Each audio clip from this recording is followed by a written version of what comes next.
Salut les amis, bienvenue dans les Foot Foot. On va parler rapidement de ce match qui vient de s'opposer, qui vient de terminer plutôt, entre le Maroc et le Mali. Un match très très discuté entre ces deux équipes. On va vraiment en parler pour cette deuxième sortie du pays hôte, du pays organisateur, le Maroc. Comment on a vu cette équipe marocaine dans ce match-là être vraiment en difficulté quand même, hein, devant une équipe malienne très courageuse et joueuse. Donc, rapidement, on va commencer pour voir comment afficher l'équipe marocaine qui vient d'une victoire face aux Comores et qui devait quand même confirmer devant une équipe quand même de haut calibre comme le Mali, sachant que les Comores à tout prix étaient à portée du Maroc. Qu'il plaît qu'il neige, le Maroc devait gagner son premier match face aux Comores. Mais face à cet adversaire-là, le Mali, c'est quand même, ça commence à avoir quand même le niveau. L'adversaire a plus de talent par rapport à l'adversaire précédent. Et on les a vite vus quand même dans le jeu. Le Maroc en première mi-temps, moi j'ai vu une équipe marocaine très très impressionnante en première mi-temps.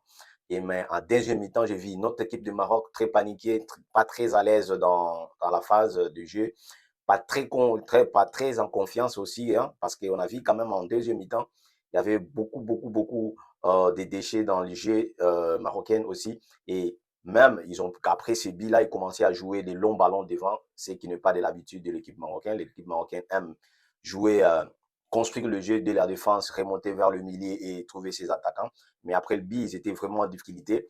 Vraiment, ils procédaient par des longs ballons. C'était vraiment compliqué. Et c'est que je n'ai pas aussi compris au coach marocain qui a fait des changements. Pour moi, j'ai vu quand même des changements qu'il a opérés.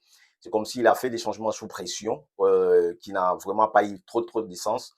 Quand j'ai vu en sortir le milieu défensif, hein, le milieu défensif qui joue du côté du BT Séville pour faire rentrer un attaquant, j'ai vu que ça devenait un peu compliqué, du méli-mélo, si je peux dire ça, parce que le Maroc ne procédait plus par son milieu, il commençait à sauter de la défense vers l'attaque, c'était compliqué quand même de voir l'équipe marocaine jouer dans les longs ballons.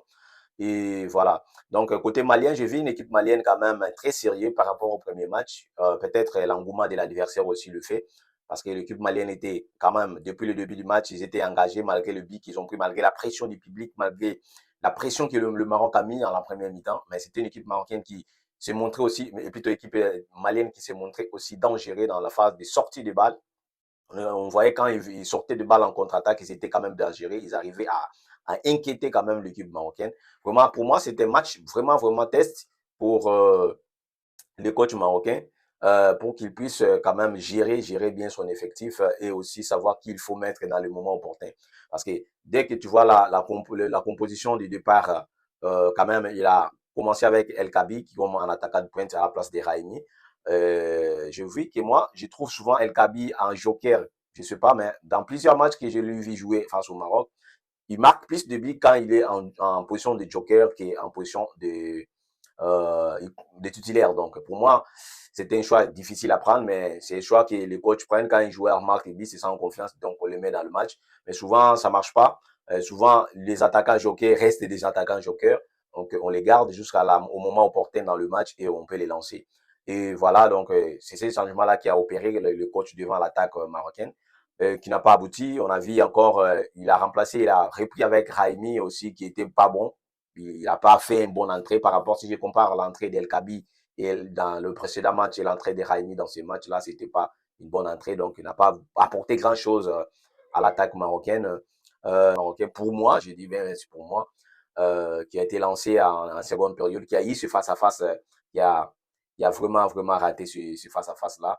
Pour moi, c'est le meilleur attaquant marocain, mais il a vraiment, souvent, il pêche souvent quand il s'agit de ballon, balle au pied, il ne marque pas souvent, mais il est bon dans les jeux de tête. Donc, pour moi, le Maroc devra hausser vraiment son niveau de jeu face à des grosses équipes, hein. Le Mali n'est pas un très grand comme le Mali, mais c'est une bonne équipe africaine, c'est une équipe jouée, c'est pas une équipe qui défend. Donc, si on croise des équipes qui jouent, hein, donc le Maroc devait quand même évoluer, quand même hausser quand même son niveau face à ces équipes-là. On rappelle, pendant les éliminatoires, le Maroc n'a pas rencontré des grosses équipes africaines. Pendant les éliminatoires, même sur la CAN, même pour la Coupe du Monde, le Maroc n'a pas affronté des grosses équipes africaines. C'est pas que le Maroc n'est pas fort pour le battre. Le Maroc n'a pas eu cette opportunité-là. C'est l'une des opportunités qui va devoir faire face dans cette CAN, affronter les meilleures autres équipes africaines et montrer qu'on est capable de vaincre ces équipes aussi. Donc voilà, donc dans ce match-là, on a vu beaucoup de lacunes même vraiment en termes de jeu. Et une fois qu'on a mis le Maroc en difficulté, ben, moi, je n'ai pas vu une équipe marocaine comme je le vis en deuxième période face aux Comores. En deuxième période face aux Comores, une équipe marocaine était stable, était calme, était patient. Ils faisaient tourner le ballon, ils ont trouvé la faille, ils ont marqué le 2 buts qui ont donné la victoire. Mais face à cette équipe malienne, en deuxième période, dès qu'ils ont pris les buts, ils ont oublié l'RG. Ils ont commencé à jouer à longue passe, à long ballon vers l'avant. Et ça ne marche pas avec le Maroc. Je ne sais pas si le Maroc joue comme ça, mais moi, j'ai toujours suivi cette équipe marocaine, mais je n'ai jamais vu le Maroc jouer dans les longs ballons vers l'avant. Mais le Maroc joue souvent à échanger le ballon de l'attaque, de la défense vers le milieu vers l'attaque, et ça produit quand même ses fruits. Et dès qu'ils ont pris le but, donc ils commençaient à jouer dans les longues balles. Et face à une équipe malienne qui était bien en place derrière et qui sortait rapidement à la contre-attaque, il même failli quand même encaisser une deuxième but. Donc, pour moi, l'équipe marocaine devait hausser quand même le niveau s'il veut challenger toutes les autres équipes dans cette compétition et sortir vainqueur de cette CAN. Donc, bravo quand même à deux équipes. Ils nous ont offert une bonne prestation, un bon match de CAN, de savoir des matchs de haut niveau. Il y avait trop de pression, même sur l'arbitre, il y avait 2 pénaltys que vous avez vu. Et le match s'est soldé en pénalty. Ben, on devait avoir des billes comme on aime, des billes dans la construction, dans des phases de jeu, mais on n'en a pas eu dans ce match-là. C'était des billes dans les 2 billes étaient marqués dans des phases arrêtées ou encore dans des coups de pied de billes ou encore dans des pénaltys. Donc voilà. Merci beaucoup pour les fans de foot. Et laissez-moi dans dans le commentaire votre opinion par rapport à cette prestation des équipes marocaines. Est-ce que l'équipe marocaine, après la deuxième sortie, vous a convaincu? Est-ce que vous avez encore des doutes, surtout les Marocains, mes fans marocains, je sais que vous êtes là beaucoup, vous nous accompagnez. Dites-nous, est-ce que c'était un faux pas? Est-ce qu'on va oublier rapidement ces matchs, seront concentrés? Parce que quand on va arriver dans la phase d'élimination directe, ça serait des matchs fous. Ça serait des matchs avec des équipes un peu plus joueuses, un peu plus organisées que les équipes que le Comore. Donc, est-ce que ça vous inquiète? Est-ce que vous voyez que le Maroc peut encore hausser son niveau de jeu et faire de meilleurs matchs que celles qu'on a vues aujourd'hui? Donc, dans les commentaires, je vais vos réponses.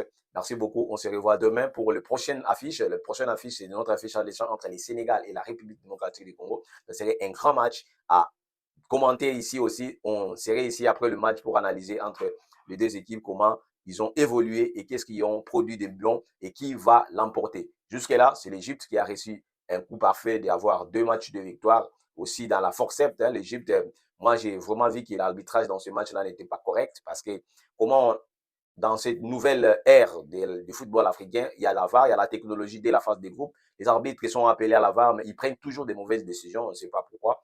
Donc, merci, bravo à l'Égypte, qui quand même n'a pas démérité sa victoire, mais l'Afrique du Sud méritait mieux, méritait plus ou moins un penalty dans ce match-là.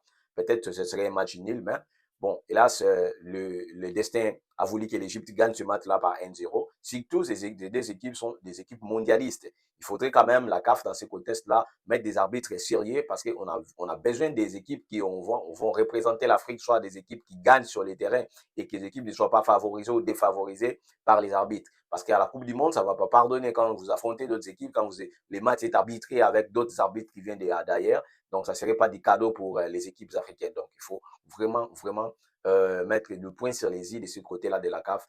Je suis sûr qu'ils vont améliorer prochainement. Donc, mais depuis le début de la CAN, on a vu quand même, on a noté quelques erreurs d'arbitrage vraiment très graves, malgré il y a la VAR. Donc, on devait quand même corriger ça. Donc, merci beaucoup pour votre temps. Merci. On se revoit demain pour l'analyse du match RDC contre le Sénégal.